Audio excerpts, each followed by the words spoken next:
Hello, everybody. John Atack with my great good friend and colleague, Joe Szimhart. Hi, Joe. How are you? Hi, John. How you doing? Very well, thank you. Good. It was So, good to be here, and I guess we're trying to decide on the topic for the day. hmm, But yeah, and usually we do that before we start recording, but for once we can let people into the interior process of the well, Szimhart-Atack collaboration. yeah, which could be dangerous if you are Yeah, not of the right frame of mind. yeah, yeah. If So, you don't like a lot of doodle daddle, but yeah, or boondoggling. There's a great word that I picked up from somebody who lived in the southern boondoggle. states. Boondoggling. I Uh-huh. love that word. Okay. But Yeah. I do try not to do it as much as I can, not Okay. too much boondoggling. Yeah, so Well, yeah, we've been talking backstage about Madame Blavatsky and Franz Hartmann. And so do you want to kick off with that? yeah. Let's do this because I looked up an article by Franz Hoffman that he had written apparently in 1893. Yeah, very prolific writer, very prolific. But and of course he passed away in 1912, Yeah, and so he was about 80 years or so old. yeah, Uh, he was very much into Blavatsky and her whole mm, theosophical movement, which these readings short readings I'll give you yeah. will declare.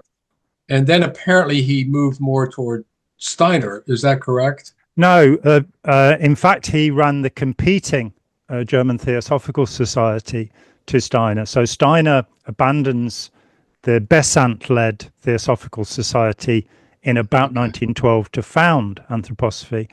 And Hartmann's incredibly interesting because he's a Bavarian medical doctor, an eye Okay. surgeon as a speciality. He went on he was a ship's doctor going to New York and ended up getting off the ship and staying in America for 12 years and was down in Colorado running a practice. And he kept going to spiritualist meetings Okay. and going, but they're all frauds, they're all frauds. And he's one of these people who really wanted to believe, but he could see that these people were making things Yeah. up. Then he encounters Blavatsky's ideas. I think he reads, I think probably before ISIS unveiled, somewhere around that time in the 1870s, and immediately goes to India and becomes part of her close retinue. He will Okay. then, when the Theosophical Society is launched in the early 1880s, 1882, somewhere in there, he actually writes a satire about it because he thinks it's pathetic. And Uh, Blavatsky publishes this. And okay. That's where after I read that a long time ago. yeah, Yeah. and they are great friends, they're very close, and he can, he receives Mahatma letters that come out of thin air, and as Yeah. does Right. Madame Blavatsky. Oh, okay. So I get it. All But right. he becomes the leader of another theosophical movement, and then, and this was the thing that compelled me, co-founds the Ordo Templi Orientis, which is the Okay. group that Aleister Crowley would later make so famous, and that L. Ron Hubbard would borrow so much of Scientology from. Good. Okay. Good. Yeah. Thanks for reiterating that because I forget things. But this what I'm reading from was published by the Theosophical Society online in 2022. Yeah. But it's Hartman's writings, and it was republished by a guy named Robert Hutwal, Hu umlaut Twohl, who lives and researches in Santa Fe, New Mexico. We were just talking about Oh, that. there you go. You'll be able to He meet is him. currently translating a large number of Franz Hartmann's articles from various journals into English.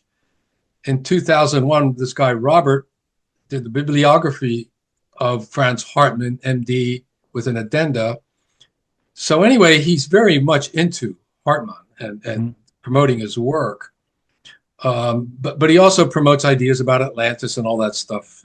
You have to. The typical theosophical Buddhist importance, interpreting Buddha in a theosophical sense.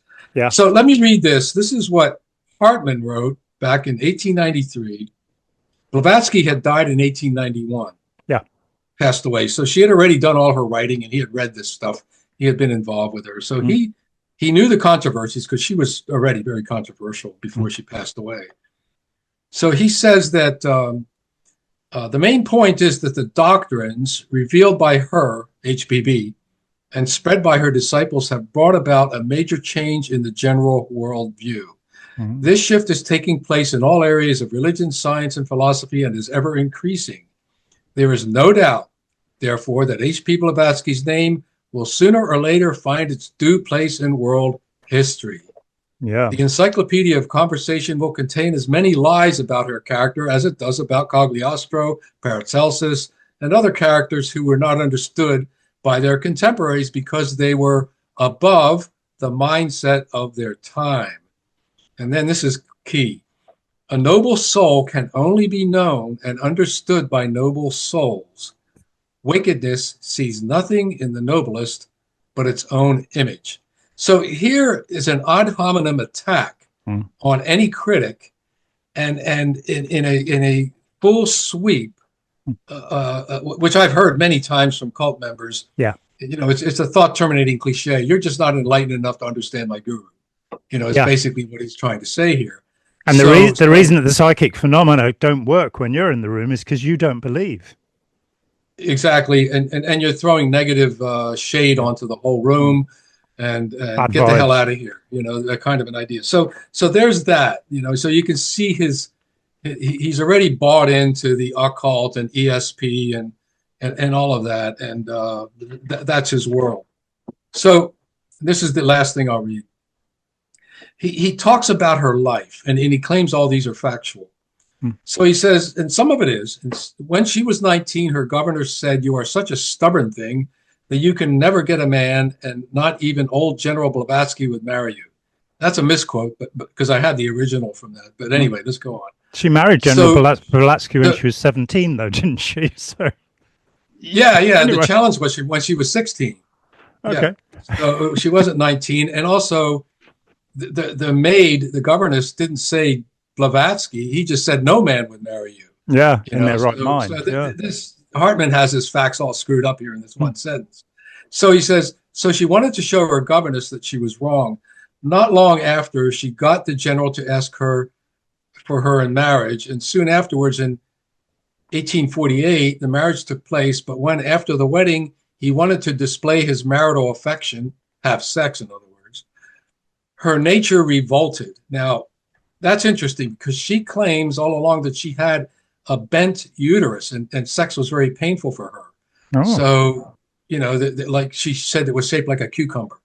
It was her words. And, you know, she was quite explicit about this stuff. Anyway, let's go on.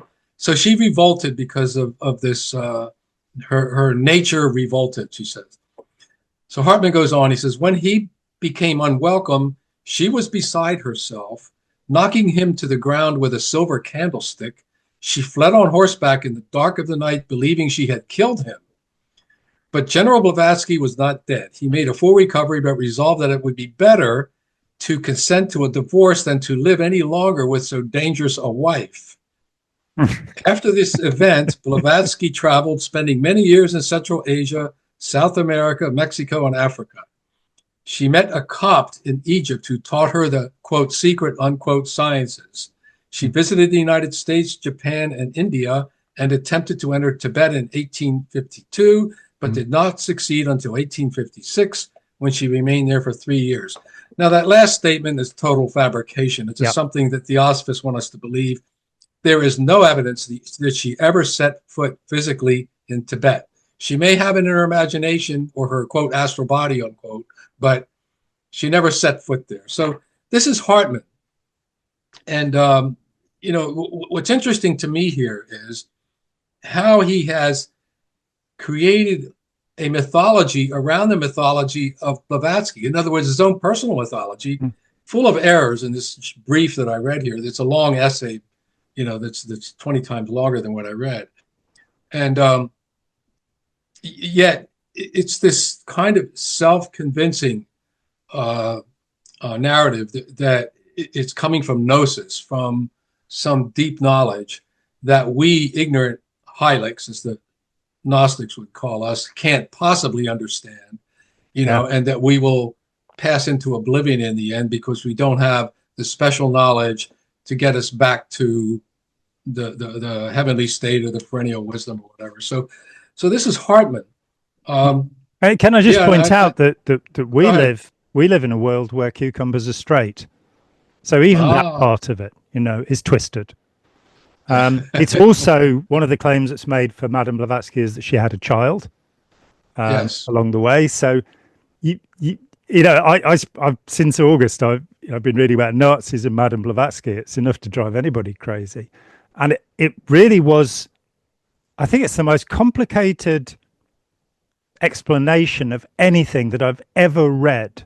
Reading the bits of The Secret Doctrine, ISIS Unveiled, and it just for months I really didn't get what was being said, and then it suddenly dropped into place, and I went, "Oh, these are incredibly simple ideas."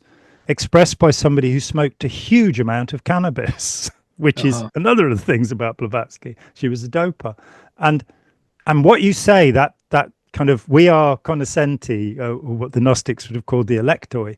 We are the people who know. We are the perfects, the parfait of the cathars, or what have you, and we can discern things using only the organ of imagination. We make shit up. And then it's true because we made it up. I came across this in the book I'm writing. I read, which I've nearly finished, thankfully. I came across this thing that I hadn't read before. It was written by a Scientologist called Captain Bill Robertson.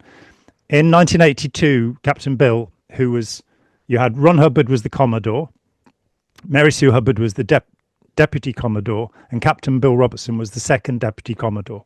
So after Mary Sue Hubbard went to prison, he was the guy who was actually second in command. But by this time, he'd been thrown out.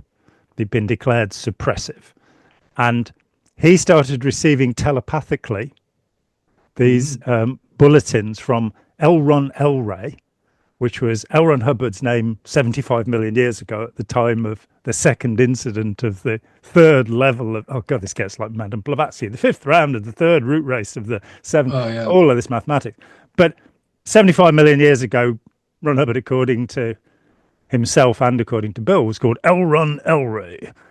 And Bill starts receiving these sector operations bulletins, or SOBs, as I like to think of them. And they're about the Markabians invading the planet and taking it over. The Markabians come from the star system of Markab. And I met Bill. I read these things when they were still coming out. I spent off and on. I saw him over a period of about 8 months because he was living in East Grinstead where I was living. He was living with a good friend of mine. And he kept coming around to try and convince me that I ought to go back in Scientology. Now, I'm absolutely, researching the history, the biography of Hubbard. I'm digging out everything I can. And I'm giving as much protection as I can to the independent Scientologists. I've no idea why, because I'd stopped believing in the stuff myself. Yeah. But I didn't like seeing them harassed, poor things. So I'm doing this, and he keeps coming around. Now, I'll admit it, when I left Scientology and I hosted the first meeting of disaffected Scientologists in the UK in the history of the universe, the first one ever, in 18th of October 1983. And I did it at the last minute because this guy woke me up standing by my bed saluting me. I don't know how he'd got in my house, and asked me if I'd do this, that if I'd run, because he was scared and the guy who was meant to be running it had gone back to Australia. And so I ran it, and I found myself in the guy theoretically representing Captain Bill in the United Kingdom. And for 12 days, I believed this bullshit, this weird stuff, because I've just come out of Scientology. And then we went over to Spain. We saw Bill there, and it was just madness. And I kind of went, this is crazy. And so I stopped believing in Markabians and any of this nonsense. And it meant that he wrote a long addition to these things after that time. And until a couple of weeks ago, I'd never read it. And it's a very long introduction to this thought, and I apologize for that. But in it, he says that the geophysicists and what have you have misdated the last great extinction event, where the comet hits what's now called the Gulf of America, but for some time and to the rest of the world has been called the Gulf of Mexico, which is the extinction event for the dinosaurs. The skies went black for a couple of years. They couldn't warm up. They died off. Bye-bye dinosaurs. Now, Hubbard dates this at 75 million years. And I think, I can remember talk about this back in the 70s. I think it's been redated to 63 million. And given that you're meant to get your date down to the second to have anything work in Scientology, the process called date locate, everything must be exactly right. 12 million years is pretty loose. And Captain Bill says this thing which opened a lock for me. I've been waiting for a simple example of this for many years, and here it was. The geophysicists are wrong because they don't have the Hubbard electrometer. Hubbard checked this using his e-meter, and the date is, according to that, this is Blavatsky, this is Hartmann, this is any of them. Jung, Carl Gustav Jung, they check their imagination, it feels right, and therefore it's true. And that leads us, like Blavatsky, the idea that the universe started as a kind of mist, Fohat, fire mist, and it solidifies through the transgressions of the intelligent beings in it. The Earth, the first intelligent life on Earth, was between 250 and 300 million years ago, but it was ethereal. It was a little mist of beings, and it's immortal. They're still with us, apparently, whoever they were. And things get more solid, and that's the first root race. You get the second root race.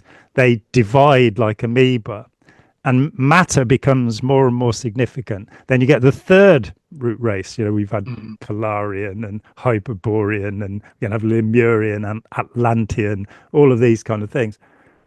And matter will come about. And then you get this incredible statement to me that out of the third root race who start sexual healing and sexual reproduction, all of the mammals evolve from humans.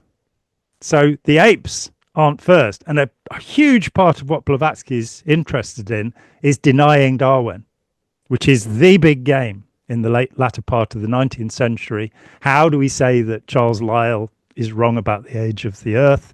How do we say that Darwin and Alfred Wallace, who was a spiritualist, and that Alfred Wallace are wrong about evolution? And she is trying to say it happened the other way around, that spirit becomes matter, which of course is fundamental to Scientology as well. And you get this, so mice are the descendants of people. Moles. Now let me this same doctrine or pseudo doctrine was obviously taken up by the I Am activity cult, which borrowed quite a bit from New Thought and Blavatsky. They would tell me when I lived in Santa Fe and was interested in them that you should not keep a pet, no pets, no dogs, because they are embodiments of misqualified human energy. So that is very much in line with exactly what you're saying, is that animals are a product of our misuse of our energy. And so they are, to keep them in your home would bring negative vibrations and would prevent or inhibit your ascension into heaven, which is the whole purpose of being an I-Ammer, was to gain your ascension. And, unlike it's similar to Christianity, but it's a perversion where you gain your resurrection is the idea of in Christianity, that your bodily resurrection is somehow confirmed if you get confirmed by the church. Yeah, right? And of course, an argument that Blavatsky returns to again and again is miscegenation, interbreeding, that she talks about creatures covered in red hair who were the miscegenated product of, I think, the Lemurians and the Atlanteans. And you're kind of going, covered in red hair, this is either Scottish people. No, we do extra terrible thing to say, but they do have a lot of gingers in Scotland. Bless them. It's a lovely colour. Or she's talking about orangutans. And I've been told off on this channel by a theosophist for saying this already, so I'm saying it again. But this idea of miscegenation, as the ideas, my interest was, where does the Aryan race theory come from? And it comes from Ignatius Loyola Donnelly, and we can get to him in a minute. in 1882, he publishes his book about Atlantis, the lost continent, antediluvian, before the flood. And that, 6 years later, Blavatsky's got it. Here's the Aryan race theory. The people of Atlantis are the Aryans, which is a word that actually means Iranian, if we want to get thorough about it linguistically. So you have these people, and as this travels to the Nazis, and it travels very rapidly, it goes through the List Society, Guido von List, who is a Wotanist. He believes in Odin and all the Norse sort of stuff, and makes up a load of stuff, which he's sure is true because he can imagine it. And so it's true. And he has race memory. Himmler will have a guy called Karl Maria Willigut, who's called Himmler's Rasputin, because he has a memory of all of the events of the Aryan Armanan people going back more than 200,000 years. And he is one of the leaders of the Ahnenerbe ministry, which Himmler sets up to prove the history of the Aryans as a superior people forever and in all situations, without anybody realizing that Willigut had come out of a psychiatric institute into becoming a leader among the Nazis. So, but along the way, you also get this guy called Lanz von Liebenfels, who's a disciple of List, but he's a lapsed Cistercian monk. And I came across this passage just the other week. They believe, as part of their theosophy, that animals can interbreed. And so I had to end up writing to the British Museum about this, and for some reason they haven't responded to me yet. The Department of Assyriology, because he says you can see, if you look at the sculptures made by the Assyrians, that there are these interbred creatures, what we would call chimeras, that are interbred human with animal, and he calls them, and I love this, love pygmies. And so I went looking I love Assyrian sculpture. The bas relief of the lion hunt in the British Museum is one of the most beautiful things in the world. And it was closed the last time I went there. But I don't remember ever seeing any Assyrian love pygmies. So I've had to write to the British Museum and said, really sorry, this proto-Nazi who devised Aryan race theory, it goes directly from him to the Toolgesellschaft, which is, they founded the Nazi party. Members of that group get the idea of Aryan race from there. And you kind of sit down with some neo-Nazi, and I'm not recommending this, but sit down with some neo-Nazi and say, where did the Aryan race come from? What is the Aryan race? What do you mean by it? And they go, white folks. And you go, no. The Slavic peoples, and the Magyar probably in Hungary, are not Aryan. The Aryans are the Scandinavians, the so-called Germans, of course, a population that had been interbreeding off the Russian steppe and for centuries, and of course the Scots, and the English, the Welsh, and for some reason the Irish. We're Aryans, but we are the descendants, according to Himmler, of creatures formed in heaven, exclusively divine creatures who had electron powers, very much like the kind of magical powers that all of these Western esoteric groups are. The Atlanteans, the Lemurians, the Hyperboreans, and it goes back, in time. What's interesting to me is how much this mythology has persisted. Yes. In terms of what we might call populist conspiratorial ideology. There's just millions upon millions of people that think this way, or that can be led to think this way quite easily. I think because it bypasses reason and science very quickly with, like you said, imagination, emotion, the need for some kind of a totalist view of the world, the need to want to be king. Every man wants to rule the world according to how he sees it. And you find this with sports enthusiasts that are yelling at the tube, because the coach is not putting in the right person. Come on! And they would do it this way, and they would do it that way. And in fact, I find there's a very strong parallel between watching sports commentators deciding what should be best for each team and who's going to win and predicting the future and giving the odds and all of this, very much in line with the political discussions you find, like with Joe Rogan and even Jordan Peterson now he's gotten quasi-political and pseudo-psychological and pseudo-theological. He blends it all together. He's like for the book reading populace that isn't part of Joe Rogan's crowd. You know, he feeds into that need of mostly men, although there's a lot of women involved, that want to be queen or king. You know, if I liken this to that same impulse we see in The Wizard of Oz when the crew meets the Cowardly Lion, and he actually, when, you know, he's a bully, but as soon as he gets confronted, he starts to cry. Yep. Typical of bullies. And then, of course, what is his desire? His desire is to become king of the forest, which is typical of the narcissist who is quite weak inside, fragile, very fragile, intellectually and morally, and you know, the only thing that gives them any power is when they convince other people to give them power. Yes, which is what we have in U.S. government now. But ultimately, if people knew enough about how to confront that power, they would have to back down. They would weep in prison, is what's happened to some of them.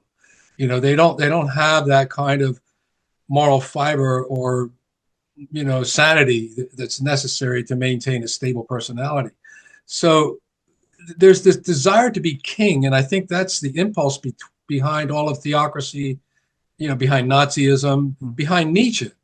You know, he wanted the Uberman. He also, a fragile human being who invented this great being that would overcome the death of God and the weak Christian nations and whatever, and that a lot of young, impressionable German-speaking youth picked up on. They loved Nietzsche for this idea of the Superman, and the Nazis were able to quite easily tap into that same impulse, I think. Yeah, and I mean, perversely with Nietzsche, they also pushed aside his tremendous admiration for the Jews. That the Jews, as far as Nietzsche were concerned, were closer to the Superman than the so-called Aryans. And that's something which is kind of edited out during the Nazi years. And I don't mean to simply, Nietzsche is a lot more complicated than, very than Nietzscheans, you know, that picked him up among the Nazis. Yeah, the Übermensch is a very simplistic and social Darwinian. You know, it's that misunderstanding of the Herbert Spencer's dreadful phrase, the survival of the fittest, which is taken to mean the survival of the nastiest, the survival of the most brutish, rather than those which are most fitted to survive in the environment. And, you know, Darwin made a great mistake when he allowed that phrase to be used, because it's meaningless. It's not the rule of the bully, which is, of course, what the Nazis took out of Nietzsche, and what Elizabeth Nietzsche went and told Hitler her brother had been saying, her poor mad brother. Yeah, but I think Nietzsche also did have, especially within his family, quite an anti-Semitic streak. You know, he may have, he contradicted himself often, is all I'm saying, when you read his writing. You know, Thus Spake Zarathustra is like a mess. It's almost like reading Nostradamus. You know, you're not quite sure where he's going with all this. It almost feels like Waiting for Godot, you know, another version of an absurd poem. But and also, you know, his sister, last decade of his life in an insane asylum, probably because he had syphilis, and it's hard to tell at what point his mind started to go. Right. But it's interesting that in his family, his sister especially was anti-Semitic and came from South America to take care of him. You know, so, and she also helped publish his writings, and she may have had some influence on what was acceptable or not. It is said that she edited them for Hitler, Yeah, so we have all of that. I guess the best thing we can say is that Nietzsche could be hermeneutically interpreted to support Nazism. There's a version of interpretation. You could use him for that, Yeah, just add some Richard Wagner and you've got everything you need. Well, the Übermensch is about all you have to say. You know? So whatever the hell that is, I don't think he knew. He was hoping for it. He was predicting. It's kind of like a prophecy that that's the only way to overcome the myth of the eternal return, which horrified him, that he would have to somewhere in the future repeat his life again. Yeah. Which is what that myth says, that you don't get out of that cycle. So he invented this idea of the Übermensch, who could somehow, through his great wisdom and might and will, through the will to power, break through that cycle of the eternal return. So, and of course, in a way, he got trapped by his own myth, his own paranoia. What if this is true? We have no evidence that that could be possibly true, but for all we know, the possibilities remain infinite in universal progression. We don't know that. Yeah, and it's a part of the flood of Eastern ideas that came through Europe, so that Schopenhauer and the concept of the will, which Nietzsche will pick up and run with, Schopenhauer is deeply influenced by the Upanishads. Oh yeah, and which is all great, but we have this problem called science, which is reasoning and logic. And when we start looking at these ideas, for the most part, they are presumptions. They are not. But they are also presumptions that there's a perennial wisdom. Yeah. Somehow a golden age that was fully polished and intact and wonderful, and you know, before angels fell to earth and became men or whatever. But that whole concept in our modern science idea is that our wisdom is self-correcting. That's science. Yeah. That's what the benefit of the whole idea is. So in other words, it's not perennial.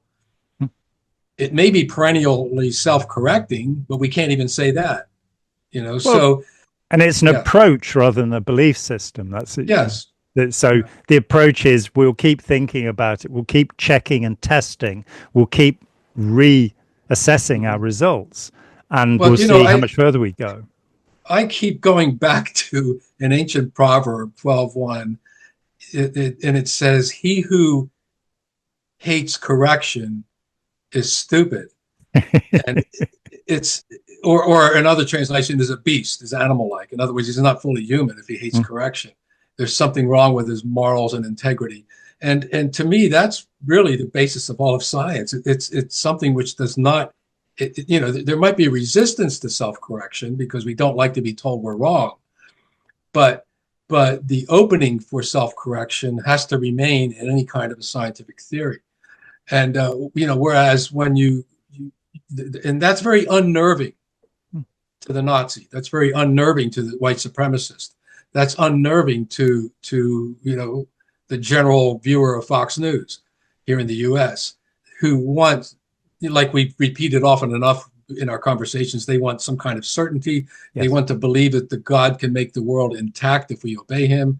You know, that might be true. I don't know. I have no way of proving that. But the point is that we do live in a time of modernization, and you know, there's a anti-modern spin in this Trump administration right now. For sure. They do not want to see any kind of subtle efforts to correct things today so the future would be better. They see it as a waste of money, for instance, to help the poor in Africa. You know, as if that, you know, even if you believe in the law of karma, that's a good thing. You know, it will pay back. But according to, you know, this administration right now, which basically looks at karma and in the old theosophical way that you shouldn't interfere with other people's karma. In other words, social Darwinism. You allow the weak to fail and fade away in a kind of almost a eugenic perspective on life. You know, and if that's not happening quick enough, then you force it the way Hitler did. You know, and a lot of these laws are forcing the degradation of people that need help, you know, for no fault of their own, most of them. So there's this effort to impose the social Darwinist simplistic consciousness on everyone right now in America. And I think it's all, you know, it's going to have a backlash at some point in the future, which I, a lot of people don't realize right now. yeah, I mean, the other attitude towards, the developing world, is that if you allow disease to rampage through, so you stop your vaccination programs, if you allow disease to rampage through a continent, that disease will overspill. There are no two ways about it. So if you want, you want a good health in your community, and you want to make the kind of Mar-a-Lago community where you've got rich people who've got everything they could possibly need, and they get everything they need, but they're still going to have servants. And if you let the servants catch diseases, and if you let the people around, so the idea of eradicating polio, measles, smallpox, yellow fever, what have you, throughout the world is for the benefit of humankind. And I think there is this amazing tension that, and it's something that's essential to me. I've spent my life, as you have, studying religion, mysticism, cults, call it what we will, ideas, philosophies, and saying, well, which of these make sense to me? And quite a lot of them don't. And in the end, that there are some really dangerous ideas, and one of them is this idea of the glorification of the self. This idea that, I'm going to live forever, light up the sky with my name. That this narcissistic desire to be permanent, rather than what I consider a more realistic view, which is that I'm a part of humanity, and that therefore I need to look not simply the Ordo Amoris, was it, that J.D. Vance was having a discussion with the Pope about, where it's like, of course, as Christianity says, you look after yourself, your family, your tribe, what have you. And I'm going, this is the 8 dynamics of Scientology. This has got nothing to do with love your neighbor as yourself, love your enemy, which is the fun, as the Pope and our politician, Rory Stewart, pointed out. In the group I was with Church Universal and Triumphant, I recall the leader preaching about whatever, and her idea for a while was that we have to operate, if we're in that group, with enlightened self-interest, which comes from capitalism.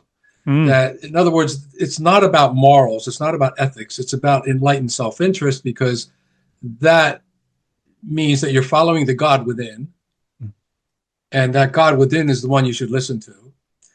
And, and if you're enlightened about it, then that will benefit. It will benefit other people eventually. Yeah, even though you can't make a reasonable argument to that effect. And this brings us into this other aspect, which of Blavatskyism, which is foreign to me, but I'm sure you've had some experience of, which is the notion of the higher self.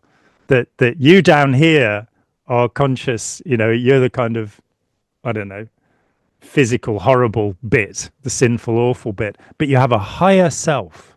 Right. And I was first introduced to this idea when I was about 17, and I was reading Paul Brunton, and I'd got a copy of this from a bookstore where these wonderful 2 old guys who run this bookstore, they were totally into this stuff, and they were really excited to tell me about the higher self. And this idea, it's like, so there's some part of me that I'm not aware of that's looking down on me, and that I've got to try and make contact with. And I think for me, spiritually, and I am spiritually in really good shape. I'm a happy human being, I tell you. And I was not, I was not through Scientology. I was not after Scientology. Buddhism didn't help me. But I've come to a point where I'm, some days are bad, most days are good. But I don't have, an existential trauma that I'm living within. I am happy to accept that I will die one day. That doesn't bother me at all. As far as I know, maybe my higher self is upset by it. And I don't think that I'm composed of a lot of enemies, like an unconscious mind, or, little entities, jinns or dibuks or gadons, or whichever language you want to go into. I am me. This is a unity. there are unconscious processes and there are subconscious processes, which, if I listen hard, I can become aware of. If I pay attention to myself, I can become aware of. To therefore posit some kind of higher self or some idea that there's enlightened self-interest, well, I'd have to know what the self was in those terms, and how it is that by what's going to happen in the US, you're going to see a collapse this year. I mean, I'm waiting for the night of the long knives when Elon Musk gets cut out, and then. Well, this has already begun in a way, more politically than any other. But it's going to be, if you look at Trump's already invoked an act that you invoke during act of war, where you can deport people without any kind of which he said he was going to do during the elections, and of course the last time was, and this was is the Japanese in World War II. Yeah, this is what the internment camps came out of that. Yeah, and Guantanamo Bay is going to be expanded to have 30,000 people in it. And anyone that disagrees with him, that he doesn't like, will be considered treasonous. Therefore, that law can put you away for life and even get shot according to that way of looking at life. So the night of the long knives is already upon us, as far as I'm concerned. The night of the long knives, I'm making very specific comparisons. No, I know you are. But politically it's already, And for me, Musk represents Ernst Röhm. He is the SA. He's the thugs that are moving in and ripping the system apart. When everybody's upset enough with that, and of course Tesla's stock has dropped to half of what it was in November already. Sales of Teslas are down by 70% in Australia, by 40 to 50% almost everywhere. And, people are picketing outside Tesla places. And even Trump in interview is now going, "Oh, I'm a bit sad now. It's not very good." Trump can take him out along with the geek Starpo. As I can't remember whether it was Jimmy Kimmel or Stephen Colbert who called them the geek Starpo, the people who are doing this, and say these terrible people and get rid of them, just as Hitler got rid of Rome, and then you don't change anything. All of the 10% of cuts in staffing that are ruining America's ability to function as a bureaucracy, chainsaw, all of that will stay in place. The welfare cuts, which are the next thing, Medicaid, Medicare, pharmaceuticals, we now know the companies will be able, as they have been doing for years, to rip people off blind, charging far more in the US than in other countries. All while, $5 trillion is cut off the tax bills of billionaires. I think by the end of the year, there's going to be catastrophe in the United States because the Rust Belt, which put Trump into power, is going to turn on him. How that plays out. I think they'll turn on him. Yeah, there tends to be black swan events when these things start happening, which we can't predict. But those black swan events could be everything from the leader realizing that he's losing all of his power because he's losing all of his money. That crypto could crash overnight.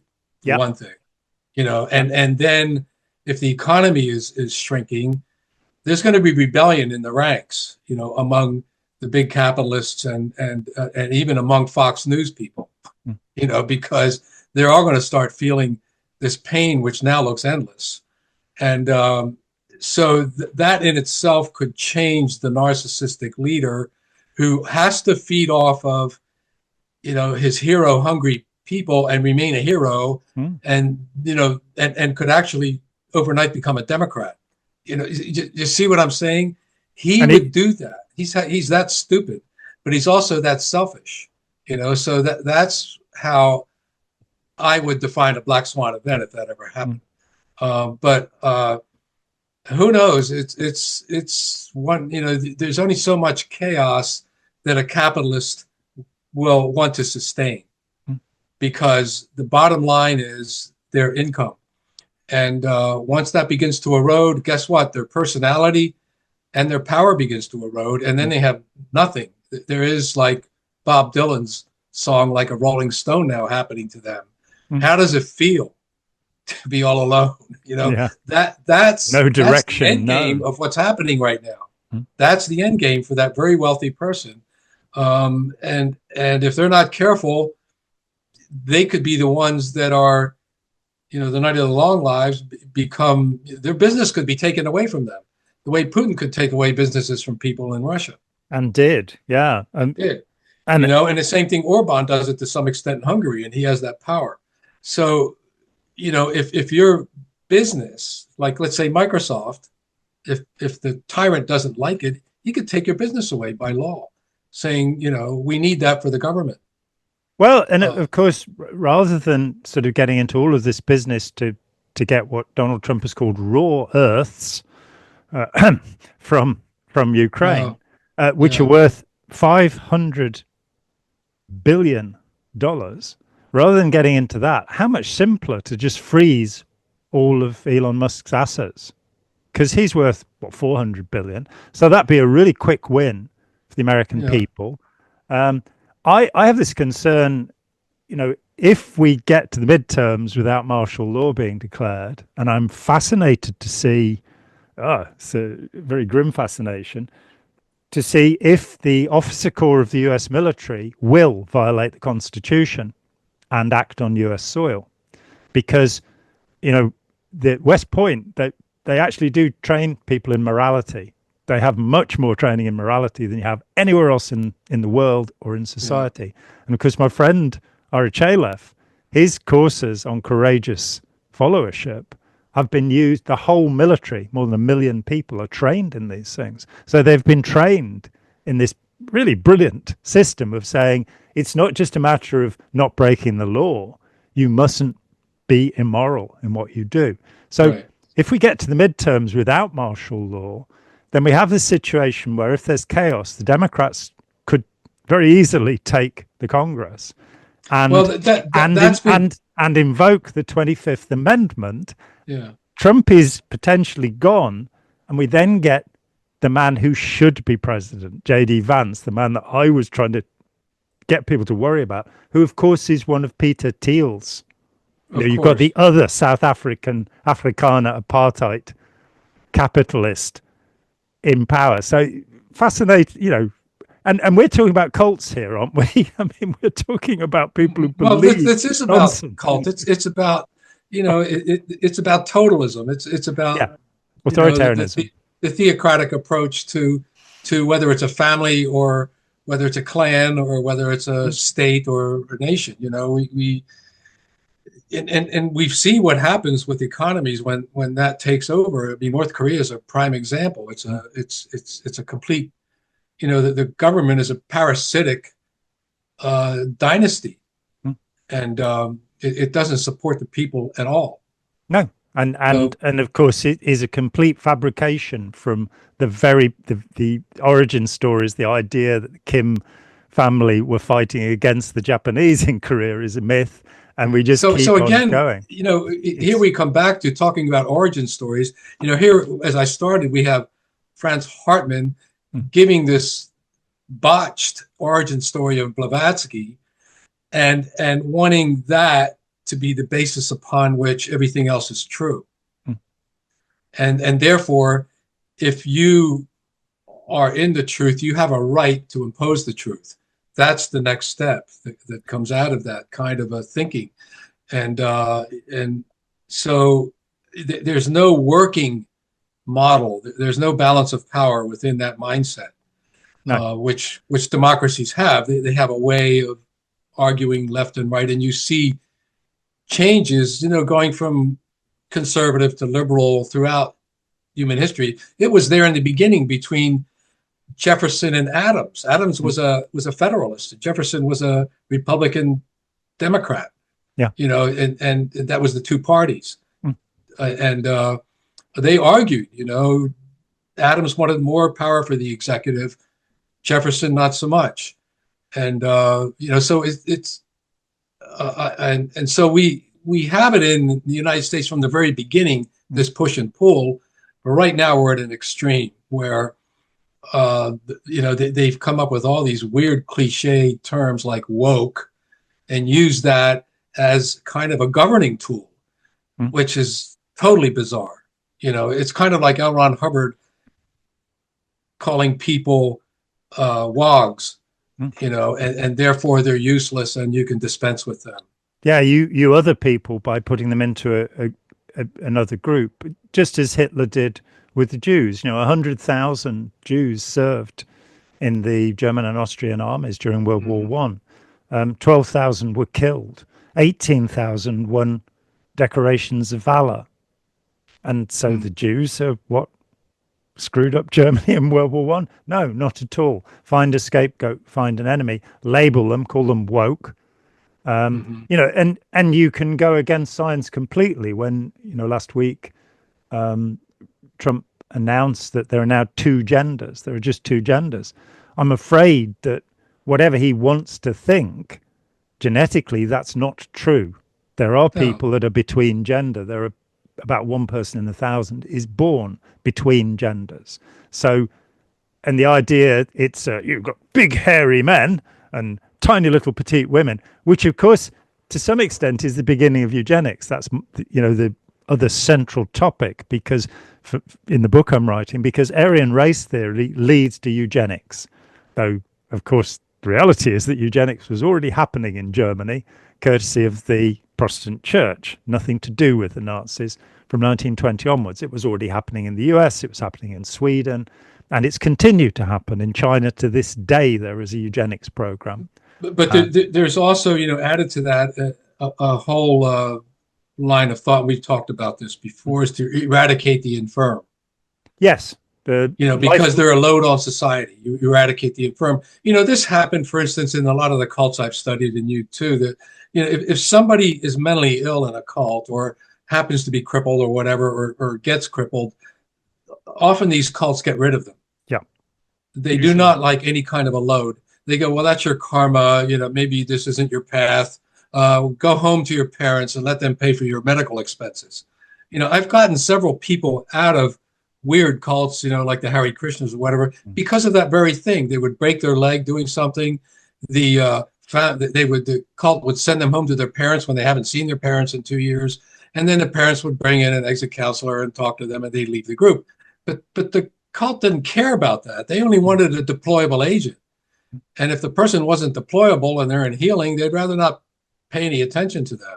Yeah, of course, our friend Steve Hassan left the Moonies. He's a classic example. Drove into the back of a car, sleep deprived. But broke I'm his just leg. saying, I've had many cases, at least a handful I can remember offhand, of people that were sent home by the cult or sent to mental hospitals because they were, they had schizophrenia or whatever, or a psychotic breakdown, and I would meet with them and try to help them, not go back to the group. But this kind of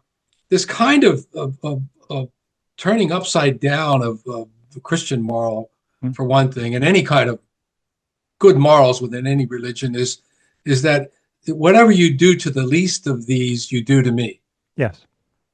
So that's the bottom line of Buddhist compassion. That's the bottom line of Islam, is to help, the infirm, the widow, and give something to them. There is that in that religion. It gets overshadowed by these power politics very often. But, of course. But that's considered the weak part of the religion by someone that's a triumphalist like Trump. He sees only a will, the will to power as a way for him to be anything.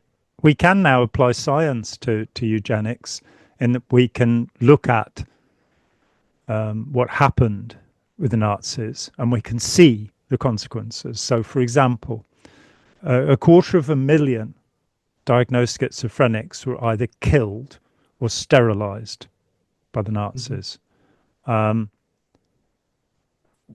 Mannheim, Germany, there is a comparison of the amount of schizophrenics in the population with 11 countries. And Mannheim, so this is a place where this eugenic program happened.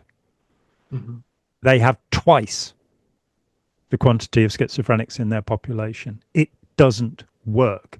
And it's a horrible thing to be thinking about it in those terms.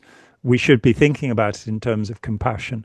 But realistically and scientifically, killing off deaf people, killing off blind people, killing off people who have spasticity or what have you, doesn't in any way improve humanity. Part of the reason for this is, and had they, before they started these awful programs all over the world, India, of course, had a major eugenics program in the 70s under Indira Gandhi. In this country, to our shame, during the second COVID outbreak, our Prime Minister Boris Johnson ordered do not resuscitate labels for down and retarded people. So this form of eugenics. But when you look at it the other way, these are populations that don't tend to breed. These are populations that have difficulty, in some cases, and I'm not here talking about the deaf or the blind, but with some disabilities, they won't tend to breed anyway. And there will always be, as you say, it's how the least are treated. And we should be able to create a viable economy that can support all of humanity. But instead, we're having to pour money into weapons because of these lunatics who lead our governments. Right. Yeah. If there's peace, relative peace, economies thrive, and there's enough money to set up programs, which we were actually doing pretty good during the Biden era. Here, the economy was getting better. Oh yeah, and it was getting better faster than any other economy in the world. That's the thing about Biden. You have to compare outward, and the U.S. economy recovered faster than any other.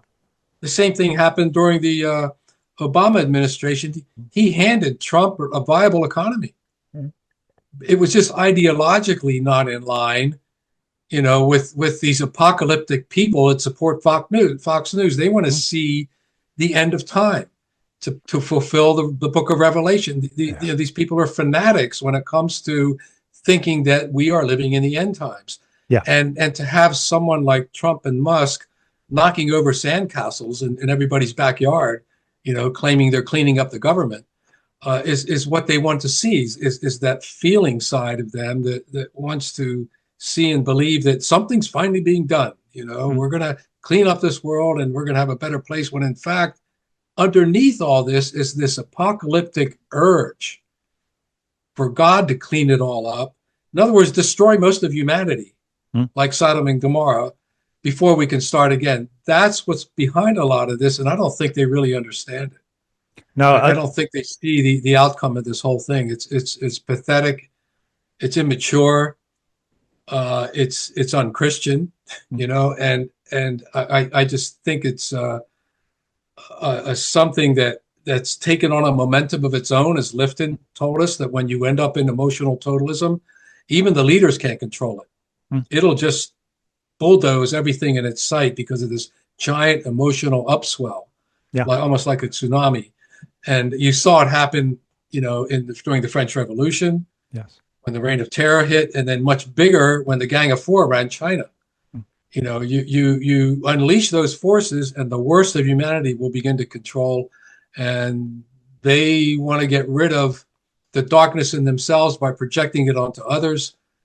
Boom. You have all of that kind of reaction. So yeah, I don't feel good about things. I think the American spirit's strong enough to somehow resist this overall. I don't know what's going to happen, but like I said before, I'm praying for the black swan to show up and do something here. So yeah, and it is, it's something that politicians believe they control the world, but in fact the weather controls the world. And if Yellowstone supervolcano blows, then that's the end of the US, I'm afraid. It's very simple. A big tsunami, you can wipe out a culture. So we don't have that control. You hit, the thing that's, one of the numerous things that has obsessed me over the years is this idea of the end times. And we'll talk about that maybe the next time, because I think we're running out of time here. But every generation that we know of historically, going right back, believes, or some people in it believe, they live in the end times. And so much of our society has been generated by this. We're the last generation, and I've come quite accidentally sideways into this because I started with the concept of what would happen if Scientology ruled the world. What would happen if Hubbard's policy was the policy on which the world ran? And it seemed like an interesting thought experiment. I don't think it's going to happen. And I found myself it's a lot worse than I thought, because Scientology is a pure end times cult. Nearly all cults are. Most Scientologists have no idea of this. It begins in 1945 when Ron Hubbard meets Jack Parsons. In January 46 through to March 46, they perform ceremonies to bring about Armageddon, to bring about the birth of the Whore of Babylon, the Scarlet Woman, and the reign of the Antichrist, the 7-year reign of the Antichrist in the book of Revelation. It's very specific. The ceremony they performed was recorded. You can still read what they said. And what they're trying to do is, Jack Parsons would later call himself the Antichrist. His teacher, Aleister Crowley, called himself the Beast 666. That was the aim. Then we roll all the way through to the highest level of Scientology, Operating Thetan Level 8, which was released finally 2 years after Hubbard died. He wasn't stupid. He wasn't going to stay around for the flack from that. This is meant to make you at cause over mental and physical matter, energy, space, and time. You are a god when you've done this. He promised it from the early 70s onwards. This is the end of Scientology. You'll be able to leave your body at will. You'll be able to, anything you intend will happen. You want to blow a planet up, bang, it's gone. You'll have these incredible superpowers. So it's finally released in 1988. And for 1 week, there's a bulletin on it that is dated the 5th of May, 1980, in which Hubbard says that he's with Lucifer and the Antichrist, and the intention of Scientology, and the reason I'm convinced this is authentic, is he says, since 1945, when I first realized this, that's when he met Parsons. The intention of Scientology, unknown to almost all Scientologists, is to stop the second coming of Christ, which is the coming of the Markabians, these aliens that Captain Bill was into. Right. John, just to finish up, I think this is almost instinctual in the shadow side, as Jung would say, in humanity. Every life form, every human being knows that death is coming. The denial of death. But in the near future, annihilation is there, oblivion is there. And all of these cult philosophies are reactions that hate that idea. They hate that idea, and therefore they turn against the God that made us that way, as death beings, not just life, but we also die. And because of this desire to be that God, to live eternally, and not just submit the way Islam says, just submit to the forces that are and live well in the interim, like a flower. It doesn't live forever. It goes back in the earth and whatever. And I just think it's just this perverted instinct that hates the fact that we are going to die. And they look for ways of getting back in the face of whatever created us by bringing about apocalypse, because that makes you God if you can bring about the apocalypse by prayer or whatever, or it also gives you a sense of control over something you have no control over. So I think it's psychological. I think it's, it goes way back in time. Yeah. We are continually fighting with it. I find with my clients, they ask about these things because they all want to know, well, what's the real answer? And so you discuss some of this stuff with them. And, you basically have to back off and say, look, just be happy living like a flower when you're blooming. And it's eventually going to disappear. Learn to get a grip on it. It's happening all around you. You watch your elders die around you. You visit them in homes. It takes a lot of fortitude and self-reflection to come to terms with that. We have songs about it. We have whole operas about it. We try to help ourselves through communication, through poetry, through song, through the arts, deal with this whole problem of death, the way your inspector talked about it. And I really think it comes down to a lot of that. How sane is your approach to this problem of dying? Because I think that people like Trump are terrified of dying. Yeah. They have no acceptance of it, and I think Musk is the same way. Yeah. That's why they're investing, a lot of these people, in this Russian cosmism and whatever, investing in these projects which will extend life. Mm. Like freezing the body and that whole cryogenics kind of thing. Yeah. So that's a big part of this movement, I think. Is anyway. I need to go here in a few minutes. I'm sorry to have dragged it on this. No, I think it's fascinating what you said, and I'm with Bill Hicks, the great philosopher Bill Hicks, who said it's just a ride. It's just a ride, and that childhood thing that we have of not wanting the ride to end. That's inside us, but it's a ride, and that means, as many philosophers have pointed out, if there is eternity, we live in the eternal now, and live in the now. I'm not going to get into Barbara Ram Dass or anything like that. And finally, Michel de Montaigne, the great 16th century Frenchman, he wrote about death. And he said, as a young man, I worried all the time about death, and I was obsessed with death, and death was so terrible, and it was always on my mind, and it got in the way of being alive. And now I'm an older man, I realize that death is my benefactor. I realize that now I think he was in his 50s when he died, but nonetheless, he'd come to a point. You get so creaky. When my mum died, she was 94, and she was very specific. She said, I don't want to go to heaven or anywhere else.